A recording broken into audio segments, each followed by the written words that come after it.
وال street general میں بہت ہی اچھا ایک آرٹیکل چھپا جس میں لکھا تھا کہ مارک زوکربرگ چاہتا ہے کہ آپ میٹاورس میں چلے جائیں، وہ کا آنکھوں پہ آکولس لگا کے، اور ایلون مسک یہ چاہتے ہیں کہ آپ مارس یا مریخ پر چلے جائیں تاکہ آپ یہ نہ دیکھ سکیں کہ سرمایہ داروں نے زمین کے ساتھ کیا کیا ہے۔ وہ خوبصورت زمین جو اقبال کا شعر دیار مغرب کے رہنے والوں خدا کی بستی دکان نہیں ہے، وہ زمین جو ہمیں بندگی کو ایکسپیرینس کرنے کے لیے دی گئی تھی کہ ہم زمین پر آئیں اور انسان بننے کا روح انسان بننے کا تجربہ حاصل کریں۔ دیکھو سرمایہ داروں نے ان کو کیا کر دیا کہ ہمیں شاید مرتے وقت بھی ایسے احساس ہوتا ہے کہ اعضاء مر گئے، روح نہیں، وہ ہوتا ہے نا روح نکلی تو انسان مرا، ہمیں وہ بھی نہیں ہوتا، ہمیں ایکسیڈنٹ میں مرتے ہیں، قرضوں میں دب کے مرتے ہیں، بیماریوں سے مرتے ہیں۔ ہماری موت انتہائی طبعی موت ہے جس میں روح کا بھی اب لینا دینا کسی صورت شامل ہے۔ علامہ محمد اقبال کا جو سفر مریخ ہے مولانا جلال الدین رومی کے ساتھ جاوید نامہ میں، اس کا جو سیریز ہمارے چینل پہ چل رہی ہے وہ جاری ہے۔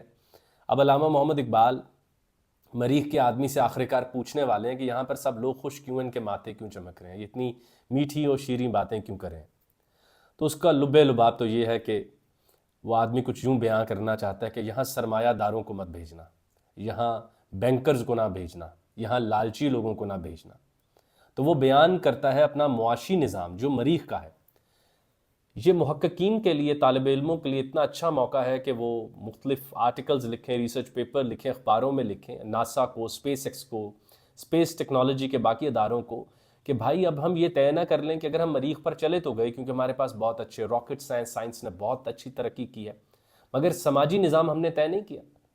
ہم نے اس زمین جہاں پہ ہر جگہ خوراک اگتی ہے، پانی کی فراوانی ہے، وہاں پہ 70% آبادی کو بھوکا بستر پر بھیجتے ہیں۔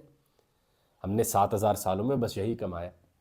تو مریخ مجھے کبھی کبھی لگتا ہے غصے میں لال ہو چکا ہے زمین کی حالت دیکھ کے، جنہوں نے اس نیلے پانی ہریالی والے پلانٹ کے ساتھ یہ کیا، وہ میں تو پھر کافی حد تک بنجر ہوں، میرے ساتھ کیا کریں گے۔ تو علامہ محمد اقبال مریخ کے جو آدمی نے بریفنگ دے رہا ہے، جو ایک ماہر فلکیات ہے، وہ آخرکار ان کو بتاتا ہے کہ یہاں بلند و بالا عمارتیں ہیں اور لوگ آپس میں شیریں گفتگو کرتے ہیں۔ اب دیکھیں کتنی چھوٹی بات ہے، اقبال بتانا چاہتے ہیں کہ ہم عیار لوگوں کی طرح گفتگو کرتے ہیں، ہم دھوکے بازوں کی طرح گفتگو کرتے ہیں، یا وہ جو احمد جاوید صاحب فرماتے ہیں ہم سیلز مین کی طرح باتیں کرتے ہیں، جس کے لیے اچھا اخلاق اتنی ہی دیر تک ضروری ہوتا ہے جب تک آپ اس کی دکان پر کھڑے چیز خرید رہے ہیں، اور جیسے ہی آپ کہتے ہیں نہیں مہنگی، آگے جاتے ہیں تو آپ کو ایک بری نگاہ سے دیکھتا ہے۔ تو سیلز مین کے اخلاق، سیلز مین کی اقدار ہمارے پاس بچ گئی ہیں، اور ہماری گفتگو یہی ہوتی ہے کہ بھائی اس کو مہنگی چیز کیسے بیچ دو، اس کا منافع میرے حصے میں کیسے آ جائے، اس کے لیے کچھ میٹھا بولنا پڑے تو ہمیں وہ قبول ہوتا ہے۔ تو آگے اقبال کہتے ہیں کہ یہاں کے جو لوگ ہیں وہ سورج کے کیمیا سے واقف ہیں، وہ سورج کی اندرونی ترکیب سے واقف ہیں۔ اب اقبال ہمیں سمجھا رہے ہیں کہ جو مارز والے ہیں وہ زمین والوں سے ایسے افضل ہیں کہ ان کو کسی چیز کی ضرورت ہوتی ہے تو وہ سورج کی روشنی سے حاصل کر لیتے ہیں، جیسے زمین والے سمندر کے کھارے پانی سے نمک حاصل کر لیتے ہیں۔ تو ایسے ہی مریخ والوں پہ، مارز والوں پر یہ راز کھلا ہے کہ ہم نے سونا، گولڈ کیسے لینا ہے، سورج کی روشنی سے۔ انہوں نے وہ راز، وہ سورج کی جو انٹرنل ترکیب ہے وہ حاصل کر لیا۔ اب آپ دیکھیے ان تمام دوستوں احباب کے لیے جو اقبال پر تنقید کرتے رہتے ہیں کہ دیکھیں اقبال نے کس خوبصورتی سے فوٹونز کے راز سے بات کی ہے، یا روشنی کے اندر جو چھپے ہوئے راز ہیں ان کی بات کی ہے کہ اس کے اندر نہ جانے نہ نظر آنے والی روشنی دیکھیے، کہیں تھم ہی نہیں رہی، اس کے اندر نہ جانے کتنے سونے کے پیکٹس ہیں جو ہمیں نظر نہیں آتے۔ جیسے زمین والے سمندر کے پانی سے، کھارے پانی سے نمک لے لیتے ہیں، ایسے ہی اس روشنی سے سونا نکالا جا سکتا ہے۔ پھر وہ مریخ کا آدمی، وہ ماہر فلکیات ان کو بریفنگ دیتے ہوئے کہتا ہے کہ یہاں پر سب لوگ محنت ایک ہی چیز کے لیے کرتے ہیں، اور یہ ہمیں ایک دوسرے کی خدمت کریں۔ اس کے برعکس آپ جانتے ہیں کہ زمین پہ ہم محنت اسی لیے کرتے ہیں کہ ہم ایک دوسرے پر سبقت لے جائیں۔ خواجہ شمس الدین عظیمی صاحب جو ابھی وفات پائی، ان کا ایک بہت پیارا کال میں اکثر ہی شامل کرتا ہوں، بھائی آج اداس ہو یا کسی کو خوش دیکھ آئے ہو، تو ہماری محنت تو اتنی ہوتی ہے کہ میں ہمسائے سے امیر ہو جاؤں، میری گاڑی دیکھ کر وہ ایک دفعہ محسوس کرے کہ بھائی یہ تو بہت آگے نکل گیا۔ ہماری total idea of happiness comparative ہے۔ ہم کسی کمرے میں تنہا بیٹھ کے اب اکیلے میں مسکرا نہیں سکتے، ہم وہ کہہ ہی نہیں سکتے کہ جی ڈھونڈتا ہے، پھر وہی فرصت کے رات دن بیٹھے رہیں تصور جانا کیے ہوئے، پاس مال و دولت، گاڑی، گھر، بنگلہ سب پڑا ہو، مگر یار کا خیال اتنا خوبصورت ہو کہ نظر ہی نہ جائے۔ لیکن ہم تو محنت اس لیے کرتے ہیں سبقت میں، مریخ والے محنت کرتے ہیں تاکہ میں زیادہ سے زیادہ دوسرے کی خدمت کر سکوں۔ اور یہاں لوگوں کی محنت کو وہ آگے کہتا ہے کہ دولت میں تولا نہیں جاتا، معاوضہ نہیں طے کیا جاتا۔ یہاں لوگوں کی محنت کو اس طرح نہیں تولا جاتا جیسے زمین پہ ہماری محنت کو معاوضوں میں تولا جاتا ہے۔ ہر بات کے آخر میں پوچھا جاتا ہے بتاؤ اس کے کتنے پیسے ہوں گے، بتاؤ مہینے کے کیا لوگ ہیں۔ بھائی وہ آدمی اپنی پوری زندگی کے 30 دن تمہیں دے رہا ہے، بس زمین پہ ہم نے یہ بنایا اور اب ہم مجبور ہیں ماننے پر کہ معاشی ماڈل ایسا ہی ہوگا، منی سینٹرک اکانومی ہی ہوگی۔ ہمارے ذہن میں ایسے تھاٹ ایکسپیریمنٹ بھی نہیں آتا۔ کیوں قابل تعریف ہے فزسسٹ، وہ ایسی ایسی باتیں سوچتے ہیں جو فزکس کی بنیادی کامن سینس انڈرسٹینڈنگ کے بالکل منافی ہوتا ہے، مگر وہ علم کے لیے ان باتوں کے اوپر غور کرتے ہیں۔ وہ ایسی بلی کے متعلق سوچتے ہیں جو زندہ بھی ہے مردہ بھی ہے۔ مگر ہم سماجی سائنسدان یہ سوچ بھی نہیں پاتے کہ کوئی ایسی دنیا ضرور ہوگی جہاں پیسہ نہ ہو۔ تو اقبال آگے فرماتے ہیں تو یہاں مریخ پر کوئی دینار اور درہم سے واقف نہیں، ہم نے ان بتوں کو حرم میں آنے نہیں دیا۔ سماج سب سے پیاری جگہ ہوتی ہے، پوری زمین اللہ کی مسجد ہے، پوری زمین اللہ تعالیٰ کا وہ گھر ہے جو آدم سے ملتا ہے۔ یہاں پر نفرتیں پیدا ہوتی ہیں جب اس بت خانے میں وہ بت آ جائے جو ہمیں ایک دوسرے کا دشمن کر دے، ہمیں ایک دوسرے کو ہر وقت ایک کمپیٹیٹر کی نگاہ سے دیکھنے پر مجبور کرے، ہم ہر وقت ایک دوسرے کو اس بات پر دیکھیں کہ یہ میرا مد مقابل ہے، یہ میرا ہم سفر نہیں ہے، ساتھ نہیں چل رہا، ساتھ بھاگ رہا ہے، یہ فنش لائن پر پہلے نہ پہنچ جائے۔ قول احمد جاوید ہے نا، سفر کل ہے منزل جز ہے۔ منزل اگر نظر آئے گی تو یاد رکھیے گا ریس لگ جائے گی، سفر کل ہوگا تو ہم دونوں ہم سفر ہو جائیں گے، کیونکہ ہمیں پتہ ہے منزل تو آنی نہیں، ساتھ ہی ساتھ ہے۔ تو وہ کہتے ہیں ہم نے اپنے مریخ کے بت خانے کو، اپنے مریخ کے حرم کو ان بتوں سے، درہم و دینار سے، کرنسی سے، ہر وقت لوگوں کی محنت کو، ان کی ایفرٹس کو ویلیو کرنے کے لیے پیسے نہیں چن رکھے، ہر وقت اس کو مونیٹائز کرنے کا نہیں سوچتے، انسینٹیوائز کرنے کا نہیں سوچتے۔ ہم تو لوگوں کی اس لیے قدر کرتے ہیں کیونکہ وہ لوگ ہیں، ہم ان کی تعریف اس لیے کرتے ہیں کہ وہ قابل تعریف ہیں۔ پھر وہ آگے کہتے ہیں کہ ان کے مزاج اور طبیعت پر مشینوں کا دیو غالب نہیں، یہاں کے آسمان دھوئیں سے تاریک نہیں۔ اب آپ دیکھیے آج جا کے گلوبل وارمنگ کی بات ہو رہی ہے، آج جا کے اس چیز کی بات ہو رہی ہے کہ کاربن فٹ پرنٹ بڑھتا جا رہا ہے، آج بات ہو رہی ہے کہ جو سب سے زیادہ ترقی جس ملک میں GDP جس تیزی سے آگے بڑھتی ہے وہاں پر جو ماحول دوست جو بھی انڈیکیٹرز ہیں وہ گرتے چلے جاتے ہیں۔ ترقی کی رفتار عموماً ماحول کو کھاتی چلی جاتی ہے، جیسے جیسے GDP آگے بڑھتی ہے ویسے ویسے وہاں جو آلودگی ہے ماحول کی وہ بڑھتی چلی جاتی ہے۔ اور یہ دیکھیں اس زمانے میں اقبال بات کر رہے ہیں کہ مریخ کے آسمان دھوئیں سے پاک ہے اور یہاں کے لوگوں کی سوچ پر مشینوں نے بھی غلبہ نہیں کیا۔ اب دیکھیں مشین تو ہم جانتے ہیں مردہ ہوتی ہے، لیکن Iqbal it was too futuristic for us۔ اور وہی افسوس کی بات کہ ہم نے ان اشعار کو ایسے پڑھا نہیں، کسی نے پوچھا نہیں، ہم نے ضرورت نہیں سمجھی۔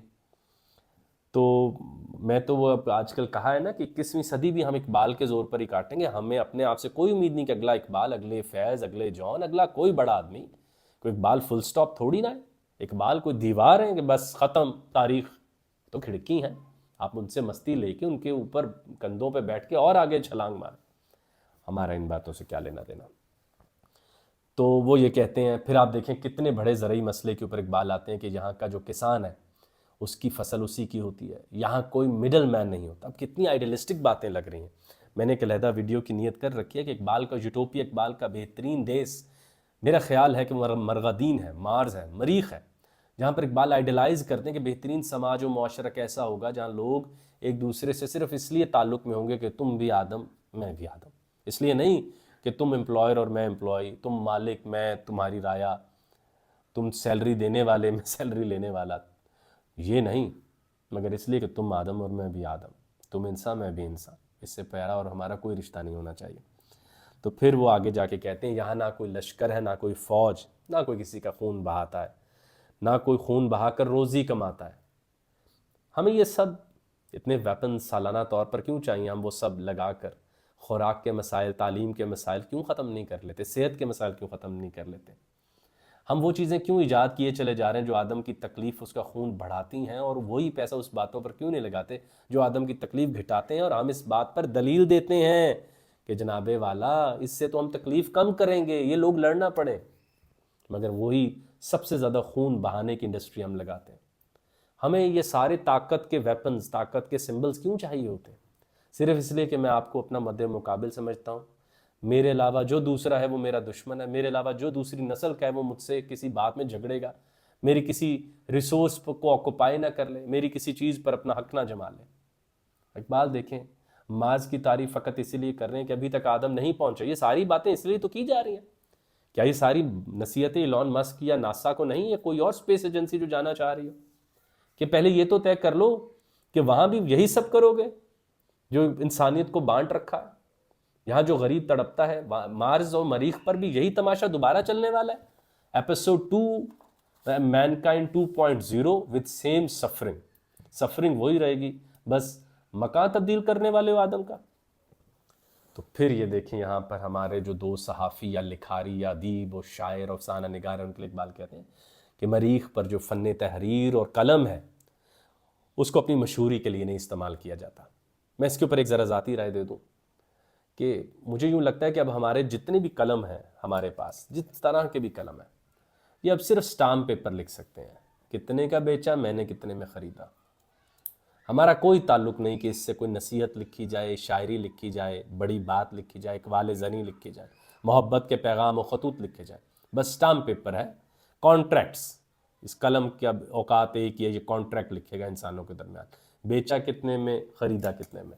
گھروں میں کاپیاں پینسلیں پڑی ہوتی ہیں، کاغذ، کسی گھر میں آپ نہیں دکھا سکیں گے وہاں افسانے لکھے جا رہے ہوں، باتیں لکھی جا رہی ہوں، نصیحتیں لکھی جا رہی ہیں، بس خرچہ لکھا جا رہا ہے یا مشہور ہونے کے اسباب ڈھونڈے جا رہے ہیں۔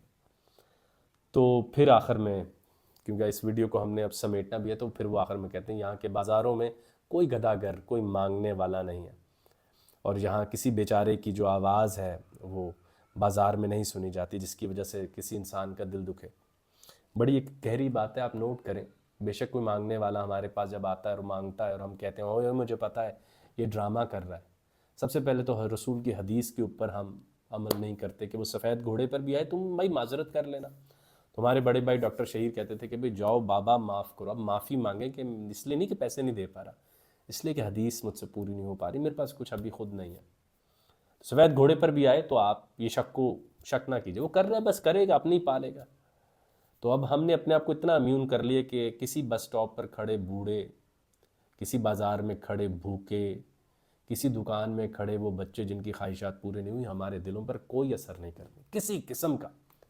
یہ معاشی اور سماجی نظام ہمیں امیون کرتا جا رہا ہے۔ اب صرف اور صرف ہم اتنے ہی انسان ہیں جتنے کہ ہم خارجی طور پہ نظر آتے ہیں، کہ انسان کی دو آنکھیں، دیکھو میری دو، انسان کا ماتھا ہوتا ہے، دیکھو میرا ماتھا۔ اس کے علاوہ میں کوئی قدر انسان کی نہیں رکھتا، میں کوئی روح انسان کی نہیں رکھتا، اور یہ بہت ہی افسوس کی بات ہے۔ تو علامہ محمد اقبال اوورلی آئیڈیلائز نہیں کر رہے، اور کیا بھی تو سب نے اتنا ہی آئیڈیلی لکھا ہے۔ وہ جس نے بھی اپنا آئیڈیل دیس آباد کیا اس نے ایسی ہی یوٹوپین بات، اسٹوئکس کو اٹھا لیں کہ بھئی غم سے دور رہو، اپنے نفس پر قابو رکھو، غصے پہ کہاں رکھا جاتا ہے، لیکن ایک اسکالر کا، لکھاری کا بڑا کام یہ ہے کہ وہ اپنی خواہشات کاغذ پر لکھتے ہیں۔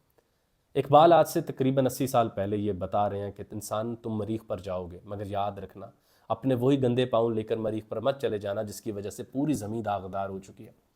وہی لالچی سوچ سرمایہ داروں والی لے کر مت چلے جانا جس کی وجہ سے زمین بٹ چکی ہے دو ہی لوگوں میں، امیر و غریب۔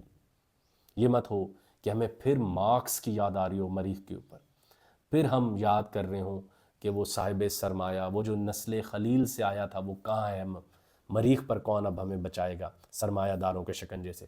یہاں تو پھر زمین سے کوئی 7-8 ہزار 20 ہزار سال ہو گئے دوستی کو، پھر بھی یہ کہیں نہ کہیں کوئی ہمیں لبھا لیتی ہے۔ مریخ پہ تو ابھی نہ کوئی گھاس، نہ پھول، نہ خزاں، نہ بہار، کہ چلو امیر نہیں ہو سکے، آنکھوں نے ہی کچھ ایسا دیکھ لیا۔ تو یہ بہت بڑی فکر کی بات ہے۔ اگلے میں اب آپ کو سفر کراؤں گا کہ مریخ والوں کی تقدیر کون لکھتا ہے۔ تو تقدیر کے اوپر بڑے سوالات کہ زمین کی تقدیر اور مریخ کی تقدیر کا کیا فرق ہوتا ہے، تو اگلی دفعہ ہم اس کے اوپر بات کریں گے۔